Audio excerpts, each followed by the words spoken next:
नमस्कार, IBC 24 देख रहे हैं आप। मैं हूं आपके साथ विजय कुमार पंड्या।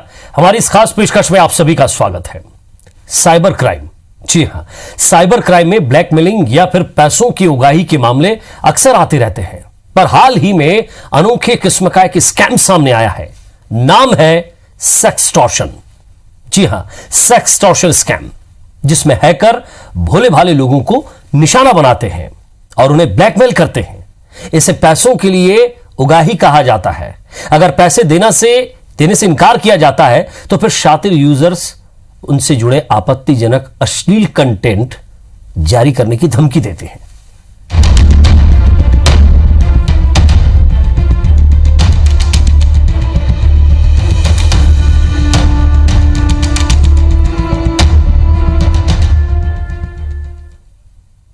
तो क्या है सेक्सटॉर्शंस और कैसे हो रहा है, और इंदौर में इसके मामले कैसे सामने आए, तफसील से बात करते हैं। इंदौर में लोगों को पॉर्न साइट सर्च करना यहां महंगा पड़ गया है। साइबर अटैकर ऐसे लोगों के परिवार की महिलाओं के फोटो टैंपरिंग कर उन्हें अश्लील वीडियो के साथ अश्लील साइट पर डालने की धमकी दे रहे हैं और इसके नाम पर पैसे ऐंठ रहे हैं। इंदौर क्राइम ब्रांच के पास ऐसे कुछ मामले सामने आए हैं। एक नाबालिग और एक सराफा व्यापारी ने सेक्सटॉर्शन की घटना की शिकायत की है।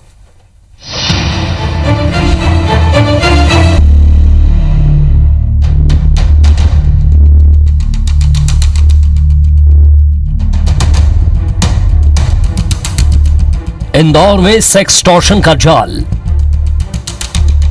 ब्लैकमेलिंग का ऑनलाइन खेल, ब्लैकमेल चला रहे ठगी का साइबर सेल। जी हां, इंटरनेट की दुनिया में एक नई तरह का अपराध जन्म ले चुका है। इसका नाम है सेक्सटॉर्शन, मतलब सेक्स के नाम पर उगाही। देश में हर साल हजारों लोग इसके शिकार बन रहे हैं। दरअसल देश में लॉकडाउन के बाद से ही ऑनलाइन ठगी की शिकायतें क्राइम ब्रांच में लगातार बढ़ी हैं और अब इंदौर शहर में सेक्सटॉर्शन की घटनाएं भी बढ़ रही हैं। इंदौर क्राइम ब्रांच पुलिस ने सेक्सटॉर्शन के मामले में शिकायत दर्ज की है। शिकायत में कहा गया है कि साइबर अटैकर द्वारा युवतियों और महिलाओं के फोटो टैंपरिंग कर उन्हें अश्लील वीडियो में कन्वर्ट कर अश्लील साइट पर डालने की धमकी देकर बड़ी रकम ऐंठ रहे हैं।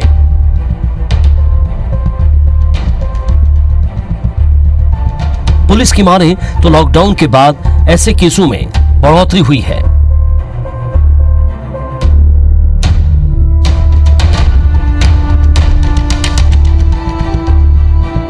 लॉकडाउन के समय लोग घरों में ही थे और जो ठग थे, जो लगातार काम करते हैं, जो OLX फ्रॉड करते हैं, जो लोग जो लोन के नाम पर फ्रॉड करते हैं, कस्टमर केयर के नाम पर फ्रॉड करते हैं, जॉब के नाम पर फ्रॉड करते हैं, तो वो लोग भी चूँकि लॉकडाउन में घरों में ही थे और चूँकि यहाँ पर पूरे पब्लिक सभी देशवासी, समस्त देशवासी घरों में ही थे, तो इनके द्वारा फिर टाइम उनके पास काफ़ी था। और चूँकि लोग जो घरों में थे वो कहीं ना कहीं मनोरंजन के लिए काफ़ी नेट का इस्तेमाल किया गया, मूवीज़ देखते थे और साइटों को सर्फ करते थे, तो इस दौरान निश्चित रूप से ये संख्या काफ़ी बड़ी है। इससे साइबर क्राइम में भी इजाफा हुआ है। दरअसल जब भी कोई internet user porn site search करता है तो उस यूजर पर साइबर अटैकर्स की नजर होती है, जो आपके लिंक हैक करते हैं और फिर हैकर्स आपकी सर्च लिंक की पूरी हिस्ट्री निकालते हैं और फिर यूजर अगर युवती है तो उसके फोटो को अश्लील वीडियो में टैंपरिंग कर यूजर युवतियों को भेजते हैं।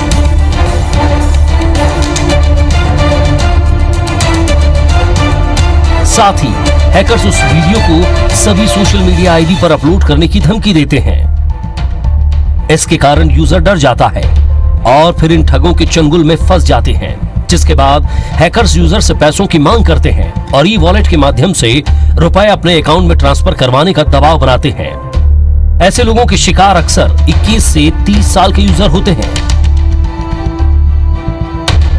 ऐसे ही 2 मामले इंदौर क्राइम ब्रांच पुलिस के सामने आए, जिसके बाद पुलिस ने दोनों मामलों में FIR दर्ज की है। बेसिकली जो नाबालिग लड़के हैं, कुछ एक शिकायत नाबालिग लड़के हैं, तो वो उन लोगों के द्वारा जो साइट को सर्फिंग करते हैं, सर्फिंग के दौरान कुछ नंबर्स होते हैं, मोबाइल नंबर या कुछ जो लिंक्स होती हैं उनको क्लिक करते हैं, तो वो ये सब टेक्निक्स होती हैं जो हैकर्स होते हैं डाटा को स्टील करने के लिए ये सारे ये सारे काम ये करते हैं। तो ऐसी स्थिति में कई लोग इसके निशाने पे आ जाते हैं। अभी फिलहाल चूँकि 2 लोगों ने शिकायत दर्ज कराई है और चूँकि अभी कई लोग डर की वजह से भी, कई लोग झिझक की वजह से भी इस तरह की घटनाओं में आगे नहीं आ पाते हैं। लेकिन मुझे उम्मीद है जिस तरह से हमने हेल्पलाइन नंबर भी जारी किया है, एडवाइजरी भी जारी की है, तो उसमें कई लोग और भी अगर संपर्क करेंगे, अगर इस तरह की घटनाओं में अगर इस तरह की घटना उनके साथ हुई है तो वो निश्चित रूप से यहाँ पर संपर्क करेंगे। हम उस पर वैधानिक कार्रवाई किए जाना सुनिश्चित करेंगे। रवि हेमराज सिसोदिया, IBC 24, इंदौर।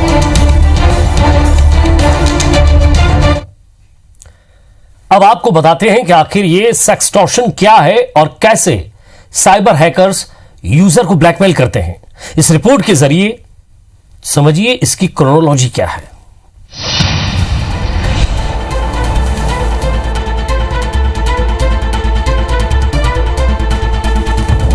अब आपको समझाते हैं कि दरअसल सेक्सटॉर्शन का क्या मतलब है और कैसे लोगों को इसका शिकार बनाया जा रहा है। दरअसल जब भी यूजर कोई भी अश्लील साइट या पोर्न साइट को ओपन करता है तो इस साइट्स में हैकर्स की लिंक छुपी होती है जो कि इस साइट से रिलेटेड रहती है और वेब पेज पर साइड में उस साइट की लिंक ब्लिंक करती रहती है। अब आप जैसे ही इस लिंक को ओपन करते हैं तो यूजर की सारी जानकारी हैकर्स के पास पहुंच जाती है। फिर यूजर फेसबुक, इंस्टाग्राम जैसी सोशल मीडिया साइट पर जाकर घर की फीमेल्स की फोटो को टेम्परिंग कर अश्लील वीडियो के साथ टैम्प कर उन वीडियो को आपको भेजते हैं। आपको सोशल मीडिया के मैसेंजर के माध्यम से एक लिंक भेजते हैं। जैसे ही आप उस लिंक को ओपन करते हैं तो आपको आपके परिवार की फीमेल्स के फोटो के साथ टेम्परिंग कर एक अश्लील वीडियो भेजा जाता है और फिर इसके बाद हैकर्स यूजर को ब्लैकमेल करना शुरू करते हैं और फिर आपसे पैसों की डिमांड करते हैं और अगर आप उन्हें रुपए नहीं भेजते हैं तो वो इन वीडियोस को अश्लील साइट पर अपलोड कर देते हैं। ऐसे में बेइज्जती के डर से लोग इन्हें ई-वॉलेट के माध्यम से रुपए ट्रांसफर करते हैं। ये बेसिकली चूँकि पहले वो जब आपका डाटा स्टील हो जाता है तो फिर आपके बारे में जितनी भी जानकारी सोशल मीडिया पर अवेलेबल है उस पूरे डाटा को ट्रैक करते हैं वो, और डाटा को ट्रैक करके जो फीमेल्स होती है उन घरों की, तो फीमेल्स को फिर वो ट्रैक करते हैं और बोलते हैं कि अगर आपने नहीं दिया तो हमें एस्कॉर्ट सर्विस के रूप में या फिर ऐसे करके आपको सोशल मीडिया पे आपको बदनाम करेंगे। तो बदनामी के डर से ये ब्लैकमेल करते हैं और उसके एवज में कुछ पैसा मांगते हैं। इस तरह की शिकायतें भी आई हैं, इसमें हम जांच कर रहे हैं। रवि हेमराज सिसोदिया, IBC 24, इंदौर। कोरोना महामारी के कारण ज्यादातर लोग अपने घरों में हैं और सबसे ज्यादा टाइम अगर वो कहीं बिता रहे हैं तो इंटरनेट पर बिता रहे हैं। बच्चों की पढ़ाई ऑनलाइन हो रही है और वो अपने कमरे में पढ़ाई के नाम पर क्या देख रहे हैं ये बात माता पिता नहीं जानते। बच्चे इसी अकेलेपन का फायदा उठाकर एडल्ट साइट की ओर रुख करते हैं, लेकिन ये साइट अनसेफ होती है और हैकर्स उस पर अपनी नजर गड़ाए रहते हैं और उनको सिर्फ मौका मिलता है शिकार का।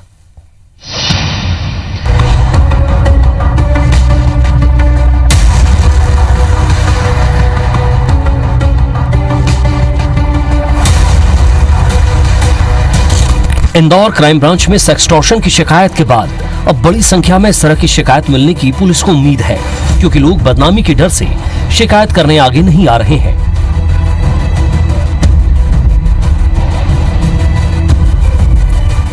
लेकिन अब पुलिस की इन्वेस्टिगेशन और ये शिकायत सामने आने के बाद इन संख्याओं में बढ़ोतरी हो सकती है।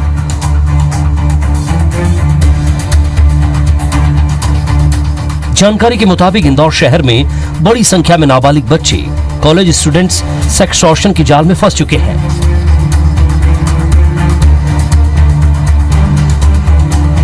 लेकिन बदनामी के डर से शिकायत करने कोई भी आगे नहीं आ रहा है। अति जिज्ञासा और नई उम्र के बच्चे बिना कुछ सोचे समझे किसी भी साइट पर क्लिक ना करें।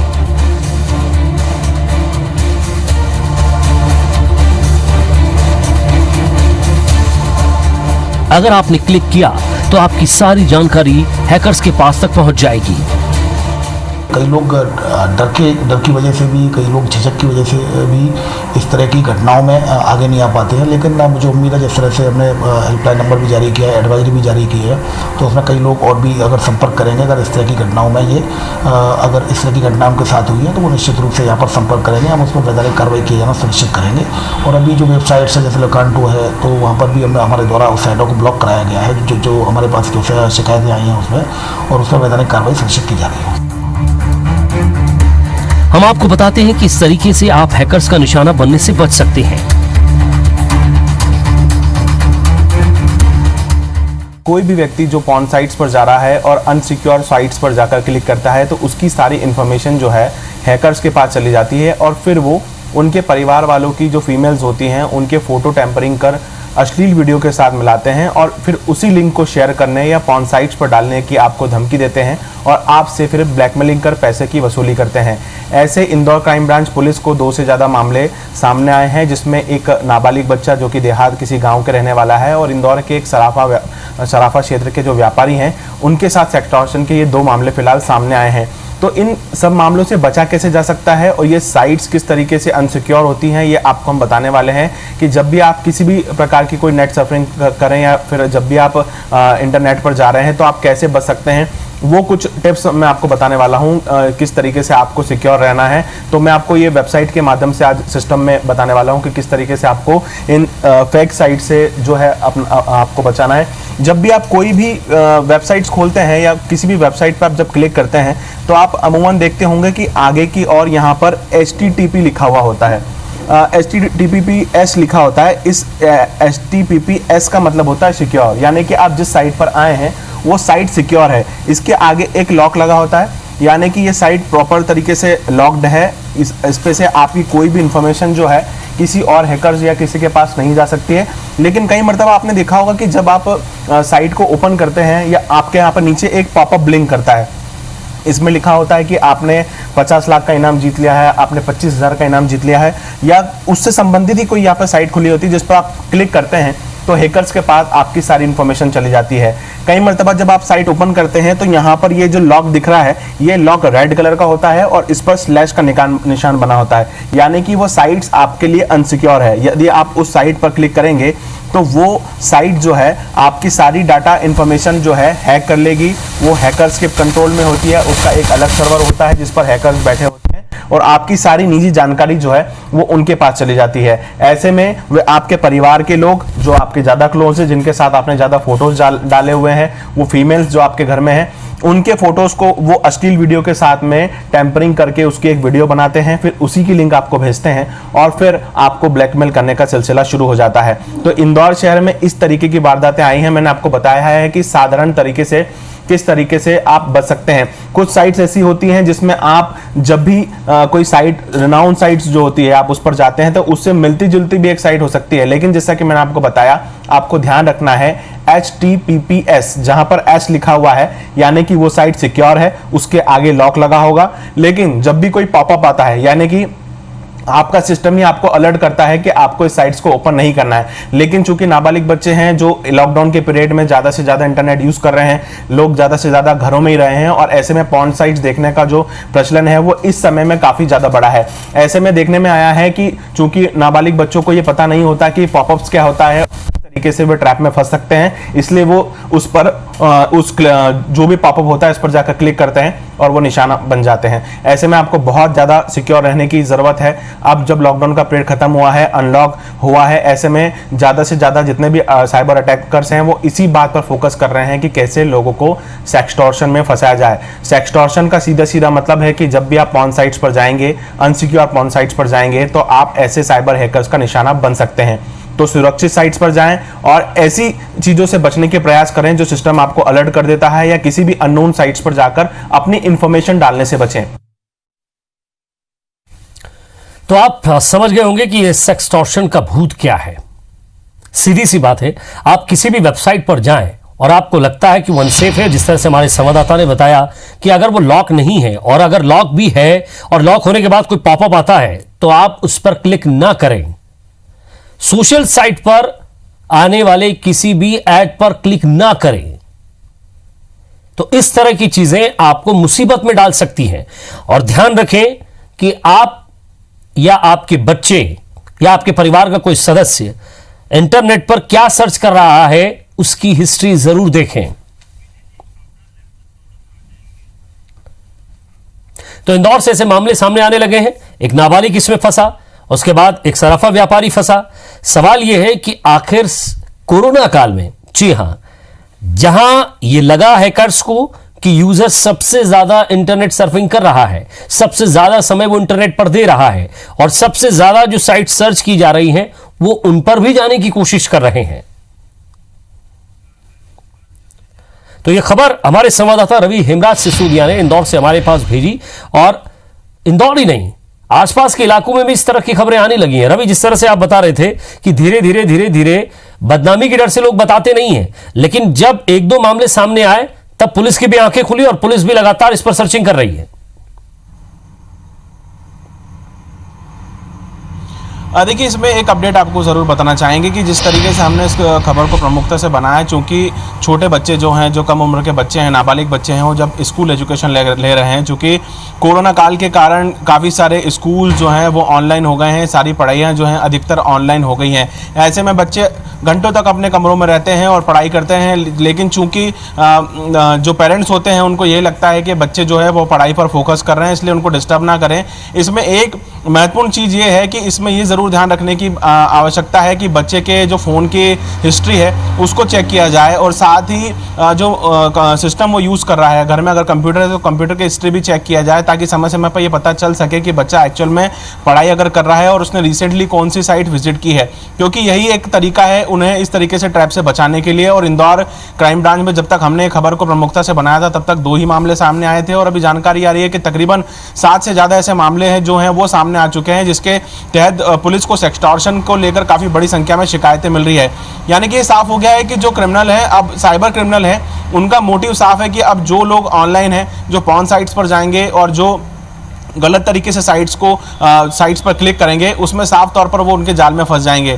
घर की फीमेल्स हों या फिर वो खुद, चूँकि कई मरतबा ऐसा होता है कि एक फेक आईडी के थ्रू भी मैसेजेस आते हैं और फिर चैटिंग होती है, सेक्स चैटिंग्स होती हैं, और ऑनलाइन ही कुछ ऐसी सेक्सुअल एक्टिविटीज़ होती है जिसके वीडियोस बना लिए जाते हैं, और फिर उसके नाम पर भी ब्लैकमेलिंग का जो ये धंधा है वो शुरू हो जाता है। तो यहाँ पर ध्यान रखने की काफ़ी आवश्यकता है कि किस तरीके से, जैसे कि हमने बताया कि कौन सी सिक्योर साइट्स होती हैं जिस पर जाकर सिक्योर रहा जा सकता है। हालांकि जिस तरीके से जो नाबालिग बच्चे हैं या फिर जो पेरेंट्स हैं उनको इस पर ध्यान देने की आवश्यकता है, और इस तरीके के मामलों से उनको कैसे बचाया जाए उसको लेकर भी ध्यान देने की काफ़ी आवश्यकता है। जी, वाकई रवि, जिस तरह से आपने ये दिखाया कि किस तरह से वो वेबसाइट लॉक होती है, लॉक होने के बाद भी उस पर पॉपअप आता है और वो सीधे दूसरी विंडो में लेकर हमें चला जाता है। वहां जाकर आपको वो इस तरह की साइट्स होती हैं जहां आदमी ना चाहते हुए भी क्लिक करता है। कई बार हमने देखा सोशल साइट्स पर आप ज़्यादा होते हैं तो ऐसी साइट जो है वो आपको ऐड दिखाती हैं, और आप जैसे ही ऐड की वेबसाइट पर जाते हैं, उस विज्ञापन की वेबसाइट पर क्लिक करते हैं, वहीं से सारा खेल शुरू हो जाता है।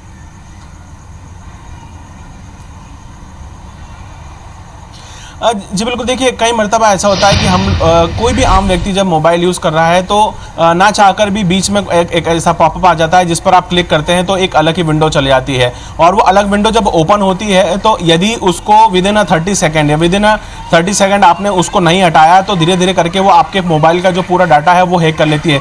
कई मरतबा आपने देखा होगा कि जब इस तरीके से पॉपअप पर क्लिक हो जाता है तो आपके मोबाइल की स्क्रीन जो है वो ब्लिंक करने लग जाती है, यानी कि उस पर कुछ नज़र नहीं आता, लेकिन मोबाइल जो है वो लगातार ब्लिंक करता है, यानी कि आपका जो फ़ोन है वो हैकर्स जो है उसको हैक करने का प्रयास कर रहे हैं। इसमें सबसे बेहतर ये होता है कि जब भी इस प्रकार की कोई पॉपअप आता है तो उस पर एक क्रॉस का निशान होता है, उसको तुरंत हटा दें, या फिर अपनी जो विंडो स्क्रॉल है उसको तुरंत से क्लियर कर लें और अपनी हिस्ट्री भी जाकर क्लियर कर लें। इसमें ये खास रहता है कि जब तक वो आपके, चूँकि हैकर्स का एक अलग सिस्टम होता है, एक उनका अलग जो है सॉफ्टवेयर होता है, उसको लेकर वो लगातार आपके इसी चीज़ पर नज़र बनाए हुए रहते हैं कि जहां आपने एक गलती करी है वहां पर वो आपके सारे डाटा को हैक कर लेते हैं। जनरली ऐसा होता है कि लोग अपने नाम के और अपने मोबाइल नंबर के आधार पर अपने जितनी भी सोशल मीडिया साइट्स हैं उनका लॉक और पासवर्ड डालते हैं।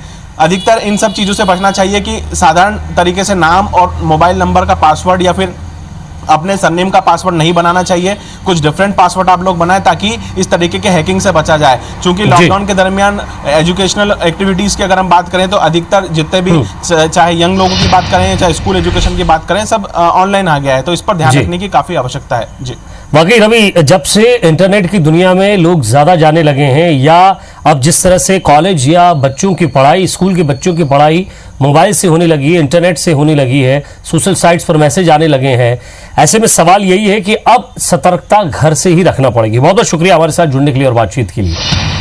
तो इस सेक्स टॉर्शन से कैसे बचना है, हमारी इस खास पेशकश में हमने आपको परत दर परत इस समझाने की कोशिश की है कि आप कैसे इन हैकर्स से बच सकते हैं और कैसे अपने परिवार को बचा सकते हैं। हमारी खास पेशकश में फिलहाल इतना ही। नमस्कार।